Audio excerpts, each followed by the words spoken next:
Yo les roosters, nouvel épisode des experts roosters aujourd'hui et aujourd'hui on est parti pour une vidéo pour couvrir le soulevé de terre en déficit. C'est parti. Et comme pour chaque épisode on va partir d'un lift réussi, donc ici le soulevé de terre. Et on va augmenter la charge, je vais rater le lift. Et dans cet épisode on va voir pourquoi. Donc ce genre de problème, donc de ne pas savoir décoller la barre, même pas de 1 ou 2 cm, c'est un problème qu'on rencontre très souvent en salle de sport. Donc là, on ne parle pas du tout d'un deadlift, d'un soulevé de terre en 2 temps, où on lève d'abord le bassin, puis le dos, ou d'abord le dos, puis le bassin, rien à voir, on reste tight, c'est juste que ça ne se lève pas. Et c'est grâce au déficit deadlift, donc au soulevé de terre en déficit, qu'on va pouvoir régler ce genre de problème.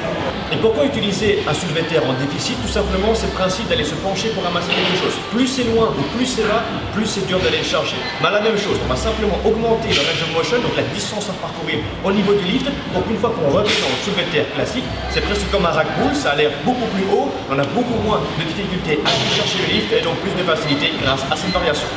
Alors comme on travaille en déficit, il faut se placer plus haut. Comment? Grâce à une plaque. Donc vous voyez cette épaisseur là, ça sert à rien d'aller chercher beaucoup plus haut, ça sert à rien d'être beaucoup trop par rapport au deadlift. On place la plaque au centre par rapport à la barre, on se met dessus et comme pour un deadlift classique, même chose.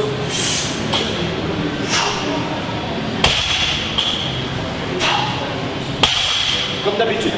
Alors au niveau des conséquences de travail pour ce lift là, tout simplement les membres inférieurs vont être beaucoup plus sollicités. Étant donné qu'on est beaucoup plus bas, pour garder le dos bien droit et plier plus les jambes. Donc plus de stretch au niveau de la chaîne postérieure parce que je suis toujours penché vers l'avant et plus de compression au niveau quadriceps pour pouvoir remonter, beaucoup plus de travail de membres inférieurs.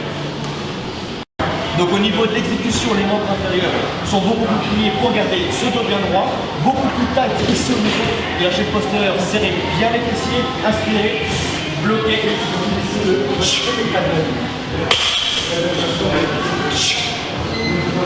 insister sur ce phénomène de blocage pour ne pas rondir le dos. Et pour ce qui est des consignes de travail, vous allez travailler un pourcentage du poids que vous avez raté, donc un pourcentage compris entre 60 et 70%. Par exemple, si vous ratez le soulevé de terre à 100 kg, les variations de ce déficit soulevé de terre seront faites entre 60 et 70 kg. Pour ce qui est range rep série, vous allez simplement essayer 4 séries de 6 à 8 répétitions pour cet exercice-là en particulier. Et donc en termes de récap, si vous rencontrez ce problème au soulevé de terre, donc quand vous essayez de soulever la barre, elle ne décolle même pas d'1 ou 2 cm tout en gardant la chaîne postérieure entièrement bloquée, complètement liée, alors le soulevé de terre en déficit est fait pour vous. J'espère que vous aurez apprécié cette vidéo. Si vous avez encore des questions sur ce sujet, n'hésitez pas à le laisser en commentaire. On pourra y répondre aussi vite que faire se peut. Nous on se retrouve la semaine prochaine pour la prochaine vidéo. En attendant, portez-vous bien. N'hésitez pas à nous suivre sur la chaîne, sur Facebook. Ciao, ciao les gars.